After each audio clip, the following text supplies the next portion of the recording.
Assalamualaikum warahmatullahi wabarakatuh.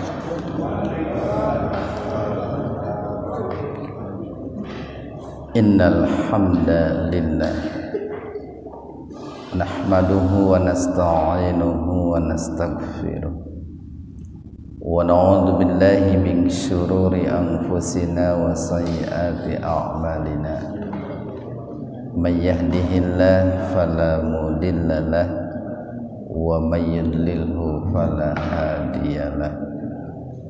Asyhadu an la ilaha illallah wahdahu la syarikalah wa asyhadu anna Muhammadan abduhu wa rasuluh, amma ba'd. Hadirin ikhwatu iman, jemaah Majelis Tafsir Illiyin yang mudah-mudahan senantiasa diberikan hidayah dan maghfirah Allah Subhanahu wa taala. Kajian tafsir di Majelis Tafsir Illiyin pada kesempatan subuh kali ini membahas surat Ali Imran ayat 23, halaman 53. Ali Imran ayat 23. Kita bahas tajwidnya dulu. Alam idhar syafawi. Jadi mimnya dibaca jelas di bibir. Tahan 2 ketukan biar terdengar jelas. Taro ilal alif lam samsiyah atau idgham samsiyah. Alif maksurah itu diabaikan saja. Alif maksurah itu yang jatuh setelah lam itu diabaikan saja, karena setelahnya bertemu dengan huruf mati. Jadi sebetulnya ada lam sukun di situ. Alif lam lam. Zi matabi'i iya, u matabi'i wawu, tu matabi'i wawu. Jadi dibacanya mad panjang, tapi panjangnya tobi'i biasa, yaitu 1 alif atau 2 ketukan. Nasi matabi'i iya, bam idgham bigunnah. Fathatain ketemu dengan mim secara terpisah. Membacanya diidghamkan. Diidghamkan itu dimasukkan ke huruf mim dengan mendengung. Minal alif lam qamariyah atau idhar qamariyah. Kita mad badal yud qalqalah sukro. Huruf dal yang sukun di tengah-tengah kata, hanya dipantulkan sedikit, yud au mad lain, ila mad badal, kita mad badal, bil tarkik lafdzul jalalah didahului kasrah, dibacanya tipis. Liyahkuma bai mad lain, nahum idhar syafawi. Mimati ketemu ya, ketemu sa, jadi dibaca jelas di bibir. Tsumma gunna mim bertasdid. Yatawalla mad badal, fari mad tabi'i iya, kum idgham bigunnah. Domatain ketemu dengan mim, jadi membacanya dimasukkan ke mim dengan mendengung. Tahan 2 ketukan. Minhum, ini nun mati ketemu ha dalam 1 kata, jadi tidak dibaca idhar sapawi, dibacanya sepintas saja, minhum. Berbeda dengan yang ini nih, hum. Nah, mim mati ketemu dengan idhar safawi yaitu wawu secara terpisah gitu. Wahum idgham mimi mu'ridun, mad arid li sukun. Ikhwanu fiddin arsyadakumullah. Di Ali Imran ayat 23 ini Allah berfirman, alam tidaklah atau mengapa tidak atau apakah tidak. Ini kan hamzahnya hamzah istifham gitu. Tapi karena perkataan ini ditujukan kepada Rasulullah sallallahu alaihi wasallam, jadi bentuk pertanyaannya itu bagusnya dalam bentuk positif gitu. Bukan dalam bentuk negatif ya pertanyaannya itu. Kalau dalam bentuk negatif kan terkesan menyalahkan gitu Pak. Mengapa tidak? Nah, itu negatif ya. Jadi ada terkesan menyalahkan.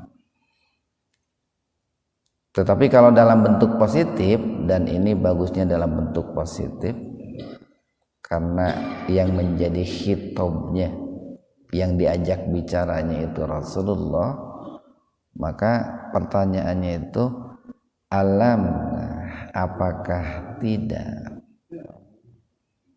taro engkau melihat. Jadi siapa engkau di sini? Yaitu tadi Rasulullah sallallahu alaihi wasallam. Jadi Allah bertanya kepada Rasulullah. Tetapi tentu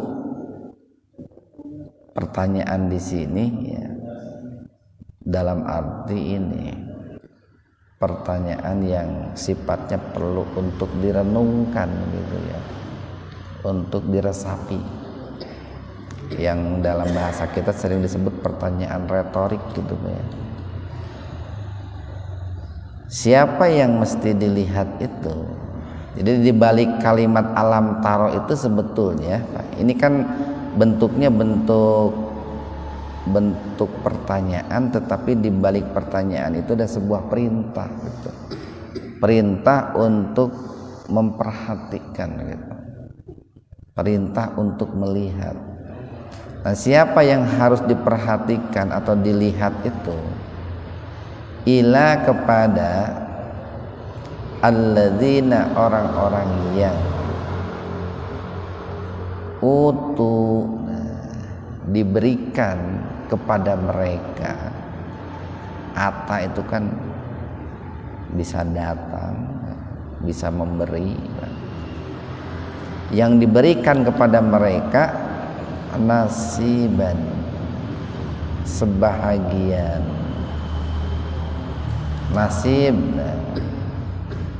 Nasib itu ya bagian yang menimpa diri kita gitu. Nasiban sebahagian minal kitab, daripada Alkitab.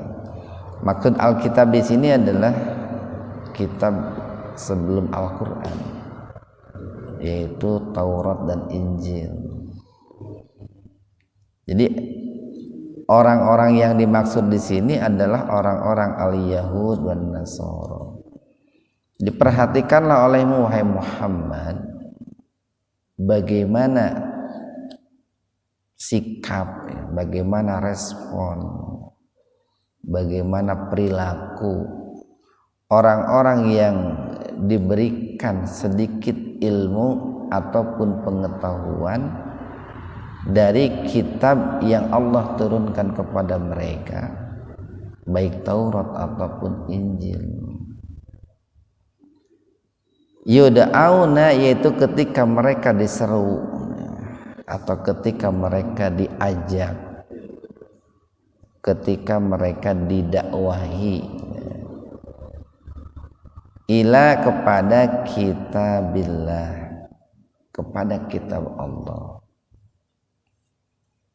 Baik itu kitab Allah dalam arti Taurat dan Injil ya, yang Allah turunkan kepada mereka melalui Nabi Musa dan Nabi Isa, atau ketika orang-orang Yahudi, orang Nasrani diajak, diseru, didakwahi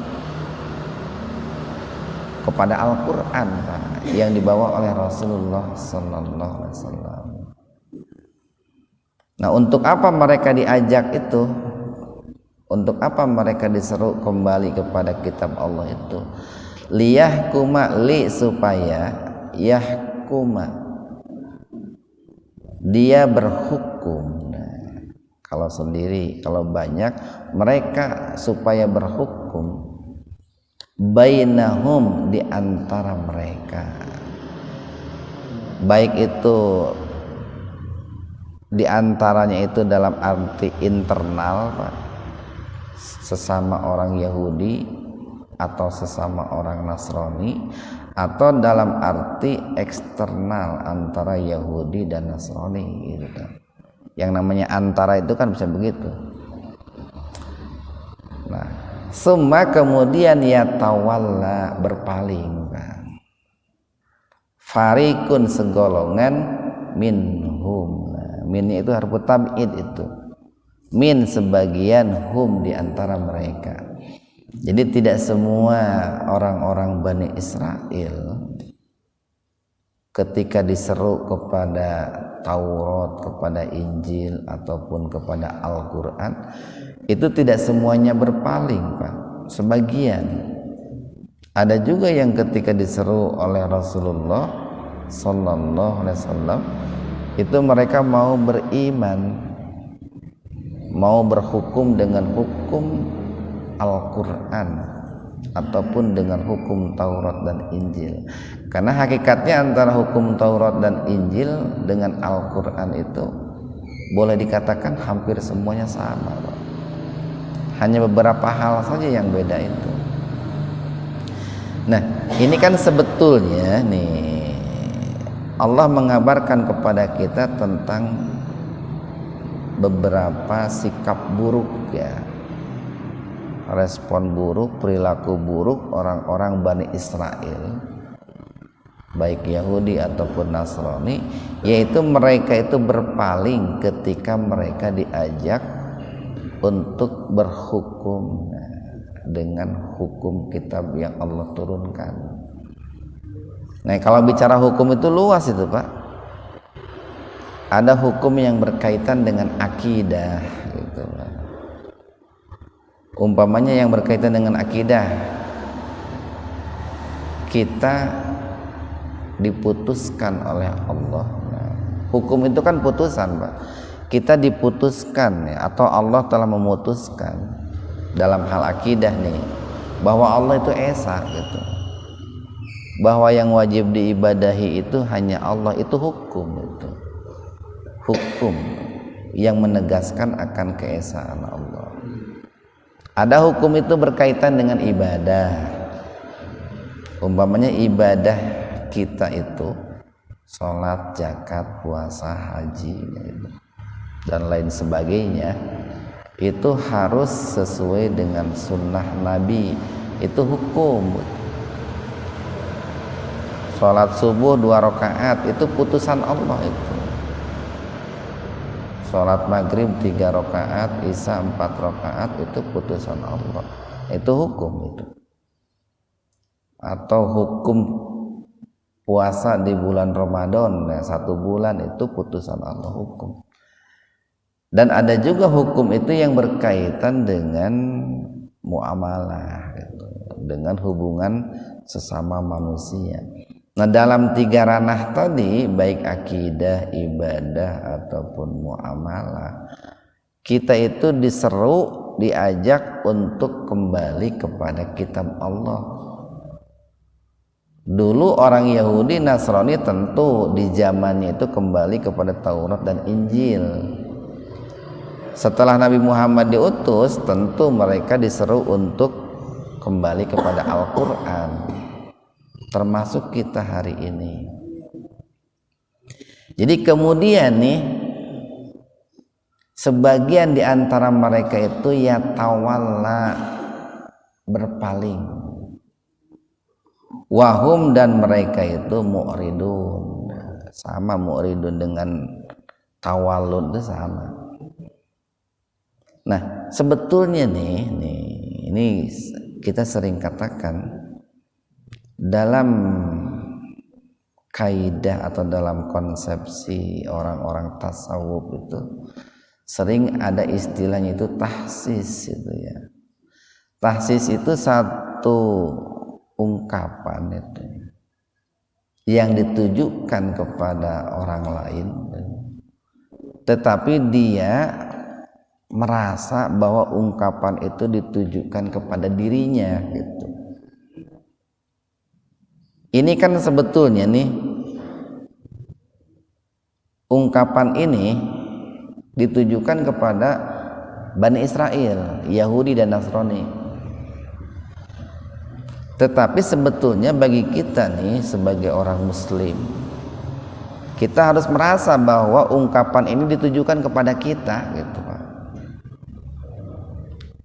Kenapa kita harus merasa bahwa ungkapan ini ditujukan kepada kita umat Islam? Karena kan dalam faktanya tidak sedikit orang-orang yang mengaku Islam tetapi tabiatnya bukan seorang muslim gitu. Tabiatnya itu ketika diajak untuk berhukum dengan Al-Quran, baik dalam hal akidah, ibadah ataupun muamalah, mereka menolak gitu. Mereka menolak. Coba saja Pak, ketika nih ada sebuah persoalan hari ini, kemudian para ulama menjelaskan nih, mestinya begini, menurut Al-Quran dan hadis itu begini. Allah dalam Al-Quran surat ini, Rasulullah dalam hadis Sahih Muslim, Sahih Bukhari nomor sekian berkata begini. Itu kan seringkali yang pertama kali menolak itu justru yang mengaku Islam itu Pak. Yang pertama kali menolak itu yang mengaku Islam. Nah itu kan sebetulnya ayat ini sindiran juga dari Allah bagi orang-orang yang bertabiat seperti itu gitu. Jadi lamun cek istilah peribahasa mah jangan jauh-jauh lah melihat perilaku buruk yang dilakukan oleh orang lain gitu. Dalam diri kita sendiri nih sebagian umat Islam itu ada yang melakukan perilaku seperti itu. Dan ini tentu merupakan sebuah masukan ya, kritikan yang sifatnya membangun itu Pak. Jangan sampai umat Islam itu seperti yang Allah katakan dalam ayat ini terhadap sikap dan respon orang-orang Yahudi ataupun Nasrani. Nah, kenapa kok mereka itu bersikap seperti itu?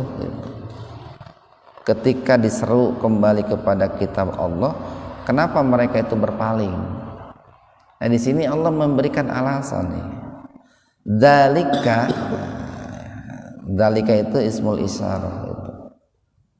Huruf atau isim yang punya fungsi untuk menunjuk gitu. Yang demikian itu disebabkan, nah itu harfu ini ba-nya itu harfu sababiyah, disebabkan annahum sesungguhnya mereka qalu berkata lan sekali-kali tidak tamassa menyentuh atau membakar kami annaru api neraka illa kecuali ayyaman beberapa hari saja, ma'dud adat itu kan bilangan. Jadi salah satu penyebab kenapa orang-orang Bani Israel, Yahudi dan Nasrani, mereka itu berani berpaling dari hukum Allah yang termaktub dalam kitab suci, karena mereka itu terlalu terlalu percaya diri gitu ya. Dan kepercayaan diri mereka itu dibangun dari kebohongan-kebohongan itu, Pak. Apa kebohongannya itu? Di antara mereka itu dihembuskan, Pak, bahwa mereka itu tidak akan disentuh oleh api neraka, tidak akan disiksa oleh api neraka kecuali hanya sebentar saja gitu. Ada mufassir yang mengatakan kecuali hanya 40 hari saja gitu. Orang Yahudi mengatakan begitu kepada orang Nasrani, orang Nasrani mengatakan begitu kepada orang Yahudi, hanya sebentar saja gitu. Kemudian alasan yang kedua yang menyebabkan mereka itu berpaling dari kitab Allah, wa gharrahum, wa dan goro itu kan ini terpedaya, tertipu. Wa gharrahum, dan mereka terpedaya atau tertipu fi dinihim, di dalam agama mereka. Makanu, dikarenakan mereka itu yaftarun, senantiasa mengada-ngada, senantiasa melakukan kebohongan-kebohongan. Jadi sebuah kebohongan, Pak, yang dilakukan berulang kali itu akan dianggap menjadi sebuah pembenaran gitu. Awalnya orang itu berbohong, dia tahu saya ini bohong gitu. Tapi kalau sudah 100 kali, dia akan merasa benar gitu, Pak, apa yang dikatakannya itu. Nah, makanya ketika hari ini pokoknya ada sosok seorang yang soleh lalu dicitrakan buruk, itu kalau sering dicitrakan buruk akhirnya akan terinstal di kepala bahwa orang itu buruk gitu. Sesuatu yang salah ketika dicitrakan benar lalu ditayangkan berulang kali, itu akan menjadi sebuah pembenaran itu. Nah, seperti orang Yahudi mengatakan begini, Allah itu sangat mengasihi kami, kami ini adalah anak-anaknya Allah, kami ini tidak akan disentuh api neraka kecuali hanya sebentar saja. Itu terus diucapkan, Pak, menjadi sebuah doktrin di kalangan mereka itu. Akhirnya itu menjadi sebuah pembenaran yang kemudian mereka berani untuk berpaling dari kitab Allah, Pak. Berani menolak hukum-hukum Allah. Dan sebetulnya tidak jauh beda, Pak, dengan sikap dan respon sebagian saudara kita umat Islam. Bukan umat Islam ya, orang yang mengaku Islam lah hari ini gitu. Kalau umat Islam tidak mungkin, tapi kalau orang yang mengaku Islam mungkin, Pak, mungkin saja.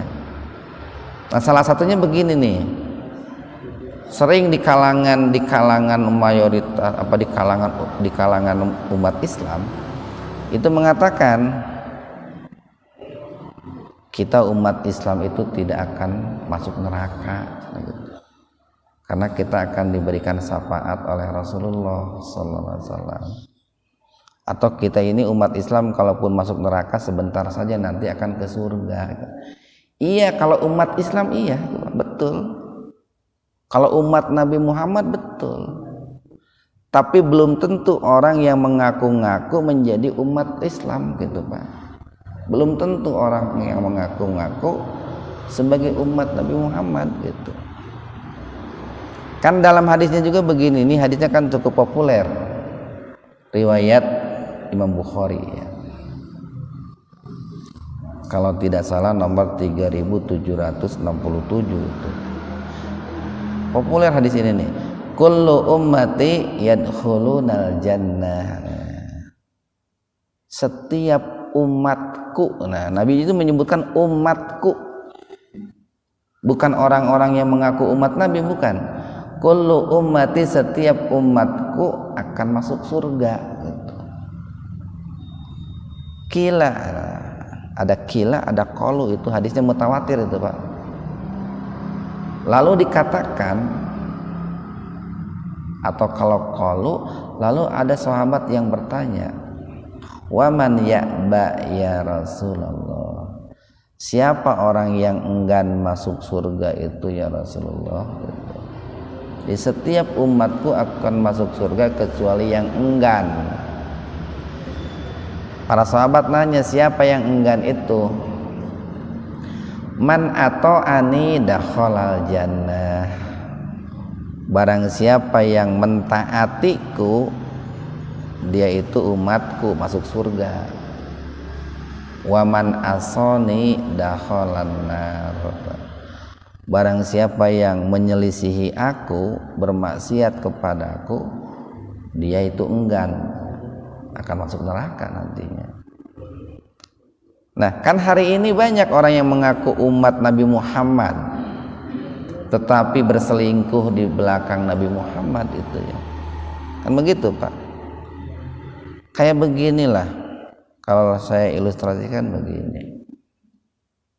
Ada seorang perempuan mengatakan umpamanya, saya ini mentaati suami saya ini mencintai suami saya, tapi di belakangnya berselingkuh. Itu kan pengkhianat itu sebetulnya Pak. Bukan seorang wanita, bukan seorang istri yang setia, tapi pengkhianat. Nah, tidak sedikit umat Islam itu mengatakan saya itu mencintai Nabi, saya ini umatnya Rasulullah, saya itu pengikut Rasulullah, tapi di belakangnya mengkhianati Rasulullah kan, atau menyelisihi Rasulullah. Itu kan pengkhianat itu. Jadi bukan hadisnya yang salah, tetapi orang dalam memahami hadisnya yang salah itu.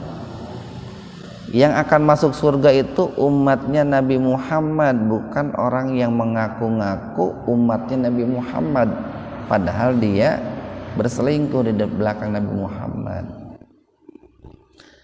Sekarang umpamanya orang mengaku umatnya Nabi Muhammad, mempelajari kitab suci yang dibawa oleh Nabi Muhammad, dimusuhin gitu. Orang-orang yang mengkaji kitab Allah, sunnah Nabi, dibubarin. Ya bagaimana mau dikatakan sebagai pecinta pengikut Nabi Muhammad? Itu kan pengkhianat Nabi Muhammad kalau begitu. Nah, hal-hal seperti itu kan perlu diluruskan Pak, perlu diluruskan di kalangan muslim itu. Jangan sampai mereka terkena ayat ini nih. Dulu orang-orang Yahudi, orang-orang Nasrani, mereka berani berpaling ketika diseru untuk kembali kepada Taurat dan Injil itu, terlebih kepada Al-Quran. Mereka berani berpaling itu dikarenakan ada sebuah doktrin kebohongan yang diulang-ulang, yang akhirnya dianggap sebuah kebenaran. Karena mereka menganggap bahwa mereka itu pasti masuk surga, kalaupun masuk neraka sebentar saja. Mereka menganggap bahwa mereka orang-orang yang dikasihi Allah, sehingga Allah tidak mungkin menyiksa mereka. Nah, gara-gara itu semua mereka menyepelekan terhadap aturan-aturan Allah itu. Ini kalau kita lihat nih asbabun nuzul, sebab-sebab turunnya ayat ini nih Pak. Ini kan kalau kita lihat nih dalam hadis yang diriwayatkan melalui jalur Abu Hurairah ini. Setelah Khaybar dikalahkan itu, setelah terjadi perang Khaybar, umat Islam itu menang gitu. Pada saat itu Rasulullah diberikan hadiah daging kambing gitu oleh orang Yahudi dan Nasrani. Tetapi daging kambing itu sudah diracun itu, sudah diracun. Nah, kemudian Rasulullah berkata, di mana orang-orang Yahudi yang tadi ngumpul di sini? Para sahabat menjawab, sudah pulang ya Rasulullah. Tolong panggil kembali. Mereka suruh datang semuanya. Panggillah mereka itu. Dan mereka berkumpul di depan Rasulullah. Nah, kemudian pada saat itu Rasulullah bertanya kepada mereka beberapa pertanyaan. Rasul mengatakan, saya akan mengajukan beberapa pertanyaan dan saya minta kalian menjawab dengan jujur. Lalu mereka mengatakan, ya, kami akan menjawab dengan jujur. Wahai Abul Qasim. Kenapa mereka mengatakan Abul Qasim? Kan mereka tidak percaya kepada kenabian Nabi Muhammad. Makanya menyebutnya itu Abul Qasim, karena Abul Qasim itu kan masih ini keluarga atau suku keturunan Nabi Muhammad lah. Nah, Rasul bertanya begini kepada Yahudi dan Nasrani yang ada di situ. Tolong sebutkan dengan jujur siapa ayah kalian. Semuanya menjawab. Kata Nabi, kalian berbohong. Sebetulnya ayah kalian itu bukan itu namanya. Kenapa Rasulullah tahu? Kan seorang nabi, kan? Seorang nabi kan diberitahu oleh Allah. Bukti seorang nabi diantaranya itu dia ketika berkata tentang sesuatu itu pasti benar gitu Pak. Seperti beginilah Pak, Nabi mengatakan bahwa tanda-tanda hari kiamat itu gitu, umpamanya di antaranya kan jazirah Arab itu Pak ya, sudah banyak air, sudah menghijau. Nah, itu bukti kebenaran seorang nabi itu pasti terjadi itu Pak, pasti terjadi. Kalau tidak terjadi, nah nanti nubuahnya dipertanyakan itu Pak, kenabiannya dipertanyakan. Nah, pada saat itu Nabi Muhammad tahu bahwa orang Yahudi Nasrani itu berbohong ketika menjawab siapa ayah kalian itu. Lalu ketika Nabi mengatakan kalian semua berbohong, maka orang Yahudi pun mengatakan, ya, kami berbohong. Lalu Nabi bertanya lagi yang kedua, tolong jawab dengan jujur kepada orang-orang Yahudi tadi itu. Apakah kalian itu menaruh racun di daging yang kalian hadiahkan kepada saya? Mereka menjawab, iya, kami menaruh racun. Lalu kemudian Nabi bertanya lagi, apa yang mendorong kalian, kenapa kalian ingin meracun saya? Katanya. Orang-orang Yahudi itu menjawab, kalau engkau itu seorang nabi, maka engkau tidak akan makan daging yang sudah kami racun ini. Tapi kalau engkau bukan seorang nabi, maka engkau akan memakan daging yang sudah kami racun ini gitu. Dan betul Nabi Muhammad kan tidak memakan gitu. Itu untuk menjadi sebuah bukti bahwa Nabi Muhammad itu seorang nabi. Dan mereka pun pada saat itu masuk Islam. Kenapa mereka masuk Islam? Satu, ketika mereka berbohong siapa ayah mereka, Nabi Muhammad tahu. Yang kedua, ketika mereka memberikan hadiah daging kambing yang sudah diracun kepada Nabi Muhammad tidak mau memakannya. Akhirnya mereka masuk Islam. Nah, ikhwanu fiddin arasadakumullah. Jadi perlu saya katakan begini nih, ayat ini kita harus merasa bahwa Allah itu seolah-olah berkatanya itu kepada kita umat Islam, atau ini merupakan sebuah teguran bagi orang-orang yang mengaku Islam tetapi mereka tidak mau berhukum dengan hukum Al-Quran gitu. Bahkan menolak gitu ya. Paling tidak nih Pak, paling tidak sebagai bukti bahwa kita ini punya iman gitu. Walaupun mungkin imannya iman yang lemah, saya itu percaya gitu, bahwa itu aturan Al-Quran, aturan hadis, tapi saya belum siap untuk melakukannya. Nah gitu Pak, atau saya ini tidak berdaya melakukannya gitu, atau saya ini belum paham tentang bagaimana tata caranya. Nah kan begitu Pak, itu menunjukkan masih ada iman itu Pak kalau seperti itu. Makanya harus tumbuh dalam diri kita umat Islam itu al-khauf war-raja gitu Pak, perpaduan antara takut dan harap. Itu yang disebut dengan harap-harap cemas itu Pak. Kita jangan terlalu pede Pak, jangan terlalu pede bahwa kita itu umat Islam pasti masuk surga. Tapi jangan terlalu cemas juga gitu. Sedang-sedang saja. Kalau terlalu pede, khawatirnya seperti orang Yahudi, orang Nasrani Pak. Mereka berani menolak hukum-hukum Allah gara-gara terlalu pede bahwa mereka tidak akan disiksa kecuali hanya sebentar saja. Gara-gara mereka itu punya keyakinan Allah itu sangat menyayangi kami. Itu terlalu pede itu Pak. Terlalu cemas juga, terlalu takut juga tidak bagus. Kan Al-Quran mengatakan la taqnatu min rahmatillah, kalian jangan putus asa dari rahmat Allah. Jadi sedang-sedang saja.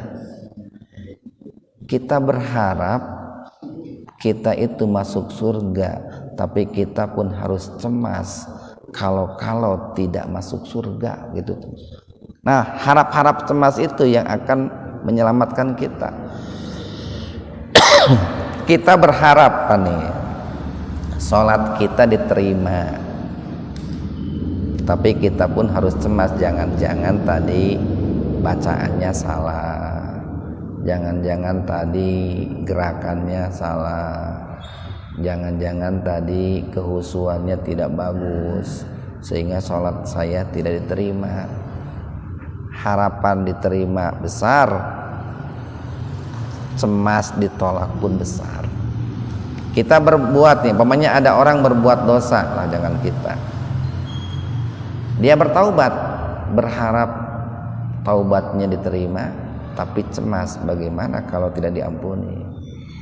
Sehingga kalau muncul sikap seperti itu, dengan cemas dia tidak berani lalai, dengan berharap dia menjadi semangat Pak. Perpaduan antara keduanya.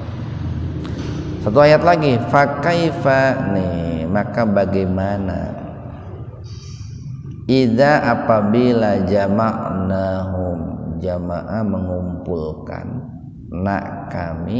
kami di sini Allah, hum mereka. Siapa mereka itu? Yang berpaling dari kitab Allah. Maka bagaimana jika kami, kata Allah, mengumpulkan mereka liyaumin pada suatu hari la tidak ada roiba keraguan fihi di dalamnya, maksudnya hari kiamat, wa wufiyat dan disempurnakan kullu tiap-tiap nafsin jiwa ma apa kasabat yang diperbuat. Jadi akan ditunaikan Pak, akan disempurnakan oleh Allah itu apa yang dilakukan oleh setiap manusia. Yang tentu ketika ketika manusia itu berbuat kebajikan, kita sering katakan Allah akan menyempurnakannya dalam bentuk ini al-mukafah gitu, dengan imbalan pahala yang berlipat ganda. Tapi kalau orang itu berbuat keburukan, Allah akan menyempurnakannya dengan al-kifayah, membalasnya dengan yang setimpal Pak, dari keburukan yang dia lakukan. artinya tidak dilipat gandakan tetapi sebanding gitu. Wahum dan mereka itu la yudlamun, tidak dizalimi. Orang yang berbuat kebajikan tidak akan dizalimi oleh Allah. Umpamanya dikurangi pahalanya tidak akan. Orang yang berbuat kejahatan pun tidak akan didolimi oleh Allah. Umpamanya keburukannya dilipat gandakan tidak. Tetapi Allah akan menegakkan keadilannya sesuai dengan yang tempo hari kita sampaikan, bahwa di antara yang menjadi pondasi terbesar bangunan Islam itu, satu mengesahkan Allah, dua menegakkan keadilan itu Pak, yang kemarin kita bahas itu. Subhanakallahumma bihamdika asyhadu an la ilaha illa anta astaghfiruka wa atubu ilaik. Assalamualaikum warahmatullahi wabarakatuh.